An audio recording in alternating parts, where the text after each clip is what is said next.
So when folks come in and complete a form, we look to fulfill that form. But without that form, there's no record of a request. An email request is not adequate for tracking purposes and so forth internally. I think the law was changed a couple of years ago that states that. May I respond to that? Yeah, you probably know better more. Yeah, as the FOIL officer, I've also checked with Bob Freeman, who actually wrote this law, and any form is given to us has to be accepted as a FOIL. It has to be written. It could come via email. It could come through mail. It could come through fax.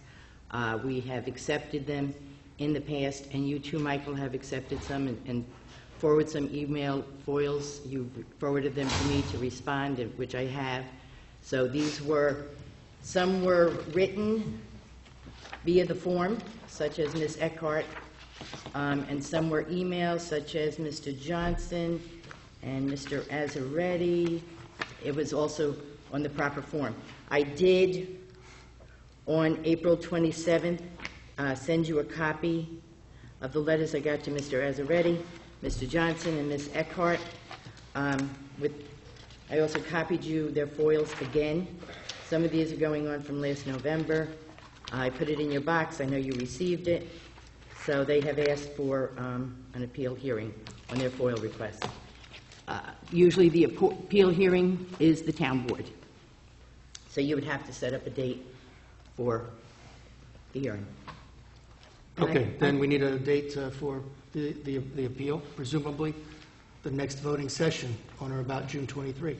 Well, you'd hold the appeal at either a work session, or if only two of you and not a majority wants to meet, you can meet prior or sometime next week.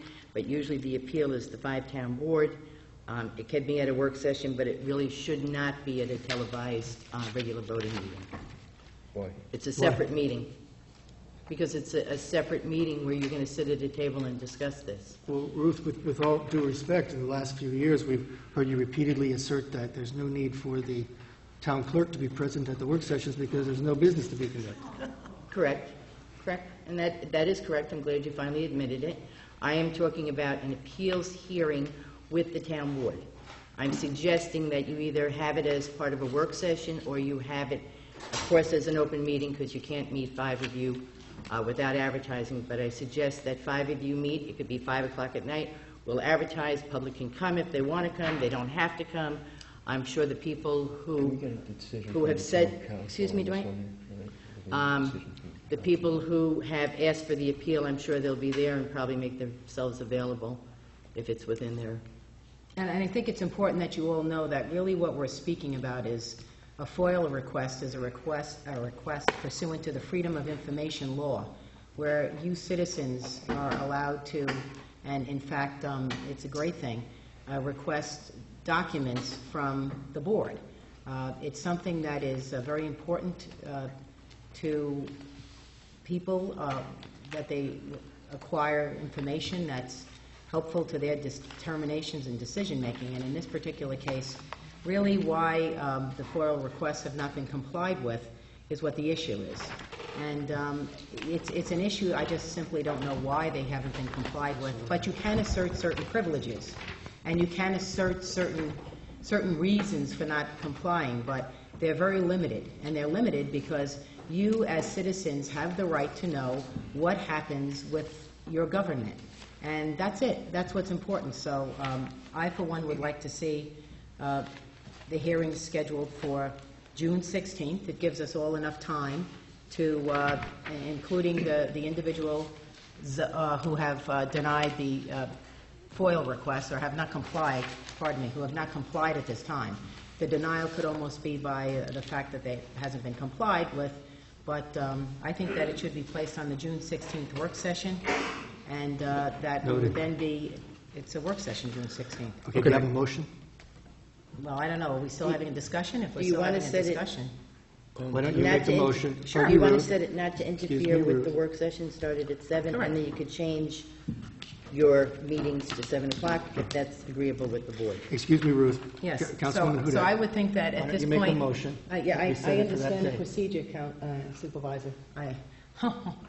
What I would like to do is to make a motion to have the requested FOIL hearings held on June 16th, 2011. Is there court that evening? Do you know? Oh, yes, because we sat here tonight. Yes, there is court on the There is 16th. court, What, so... what day is it? June June 16th. 16th. That is that. Thursday, June 16th. That's going to be the criminal court night. So. Okay, so perhaps maybe we should do it the week before? June 9th. No, it'd June be 9th? traffic court. the week That's before. traffic court? And if it's a Thursday, the traffic court starts at 3 o'clock. So it should be done by 7. Of course, this could be all resolved if... Pardon me? This could be resolved between now and then if the FOIL requests were just answered, I guess, right? Well, we're setting a date, and Councilwoman Hudak's making a motion. Yep, Maybe. okay, so why don't we then say, which is the least active court night? Any Thursday but the 16th, that's the criminal court night. Great, okay, June so 9th.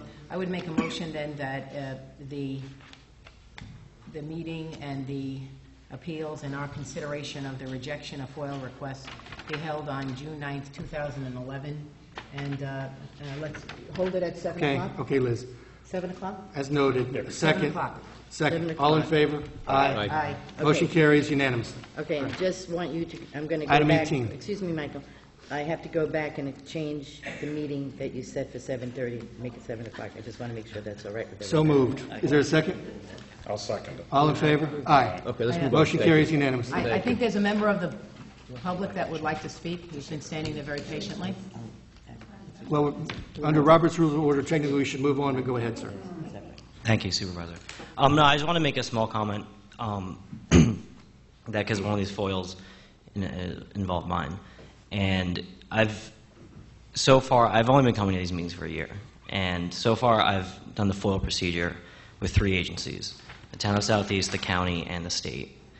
And just a comment that the county and the state by far streamlined the process, and it happened very quickly and efficiently, and the information was received very quickly and in any format that I requested. And the town is the only one that seems that actually any FOIL that goes outside the town clerk's office has never been responded to. And it's not even a question of not responding, it's not even a question of acknowledgement. And I was just hoping that maybe, I think this hearing is a good idea, but maybe in the future that any FOIL that goes outside the town clerk's office, the requested information is actually presented, or at least the FOIL is acknowledged and denied. So your appeal will be heard on June 9th, so thank you for that. Item 18, July 4th fireworks. I make a motion that we transfer up to $8,000 from the MTA account to the recreation account in order to fund the 4th of July fireworks this year. Is there a second? I'll second it. Discussion. Discussion. I believe there is an organization in the community that's willing to go to bat for this and sponsor a fireworks demonstration. And in light of the fact that we've cut positions this year, 5.5 positions, with a tight budget coming into 2011, I think our funds could better be used for other purposes, and we should work with a private group that has an interest in going forward on the 4th of July with possible fireworks. Then I would like to see that happen, but if they don't, let's have my motion as my recommendation as a belt and suspenders so that we have 4th of July fireworks like we always do this year. I think I have a more fundamental problem with this. It's, once again, I, for one, would enjoy seeing fireworks on July 4th. I think it's good. It brings the community together. But once again, we have, we have a budget that we use to, unfortunately, terminate some people. Some people, one were brought back in. But at this point in time, I think I would rather use the funds for something akin to recording all of our work sessions again, to give you out there more information. The fireworks are wonderful, but they probably last somewhere in the area of 10 minutes, and it's apparently 8,000. I thought it would be more than 8,000. It'd be 10,000. So Nope, 7,500, pardon me. well, the interesting part is I was asking before about how much was left in the, what was it, the engineer highway budget, and I'm going to get back to it later, but boy, we know about that 7,500. What I think is important is that we is that we still fiscally prudent, and 10 minutes of watching fireworks is 10 minutes of your money that I believe could be used better. Next year, if we are in a better position, or the year after, I would be one of the first people to say that. But right now, I think that it's imprudent and to use the money this way. So I, for one, will be voting against this application. Further discussion? Yeah, if I could just say, I've been at the 4th of July fireworks with my family for years, and it's a wonderful show. I am disappointed that we didn't budget it this year, but we were under a very tight budget, and we did lay off numerous employees.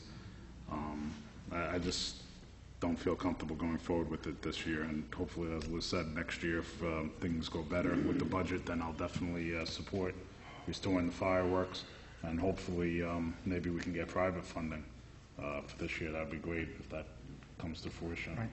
So I would also be voting no at this point. Further discussion? The history in this community is that the 4th of July we always celebrate it, and it's the birth of the country, and we usually have fireworks going on. It's a tradition here that we always have.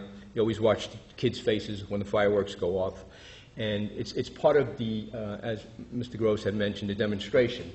So then if we take away the fireworks this year, then what happens next year? We take away maybe Christmas lights and the menorah lights, and we take things down that are traditionally valued at holidays like that. And, it's like Thanksgiving without the turkey this year because we don't have enough money for the turkey. But, I try to like to use your tax dollars for this community. It's a tradition that we have here. So if it's just fireworks, if we can just cut back maybe on the fireworks, or if we're going to have someone donate the fireworks, that'll be wonderful. But I just feel the strong need in this community to maintain these traditions that has continued throughout the country as far as having fireworks. So cutting back, I understand things like that go on, but I would be in favor of trying to find, and the money is found in this MTA budget where it comes from the parking lots, and it's excess monies that we have, and we can use it for things like this. And the revenues are up. And the revenues are up there also. So I would support the fact that we try to do this in light of Mr. Gross saying we're trying to get someone to support it and donate it, but if not, at least we would have a contingency to allow this to happen this July 4th. Thanks, Councilman. Can I Yeah, just- go ahead, I Councilman would just Gross. say, I was approached about the possibility of an organization going forward with this event, so maybe we could back off a little bit and see how legitimate it is, and if the funding will come from another source, we satisfy both concerns. And the only Okay. thing I would say is, they're going to have to decide ASAP if they're going to want to do this, because I'm sure the fireworks companies, get booked quickly. So More the reason why maybe we should just put the $8,000 in the budget line now so that we don't miss a beat in case the fireworks don't happen from this private vendor. Just in case everyone knows, you can still celebrate the holiday. You don't need the fireworks. You can still go in your backyard, you can still meet, we can still gather. It's your tax dollars. I've heard so much about tightening our fiscal belts, and it's just, once again, if fireworks is really what is important, then there's a wonderful display down in the East River. I'd rather have everyone here in the town, spending money here, but if fireworks is really truly that important, that's a heck of a display. But, once again, we're using your money for approximately 10 minutes, and I've heard so much about fiscal belt tightening, and all of a sudden now it's sort of like, let's do it. Levon? Okay. I was at the recreation office the other day when the agenda came in, and we were going through our weekly meeting. And one of the concerns from the recreation department I just wanted to share with you is that, like Bob was just saying, is that the vendor might already be booked with another town or another venue. And also some of their vendors, the DJ, Lisi's does towing and gives us a trailer. All that has to be planned out. So being the time is late in the year, I just wanted to bring it to your attention that might be an issue. Understood. Also. Thanks, Levon. All right, there's a motion and a second to authorize funding for the July 4th fireworks this year in Southeast. Councilman Cullen? Roll call vote, please, Ruth. Councilman Cullen? No. Councilwoman Hudak? No, for the reasons I cited, and including the major fact that, our money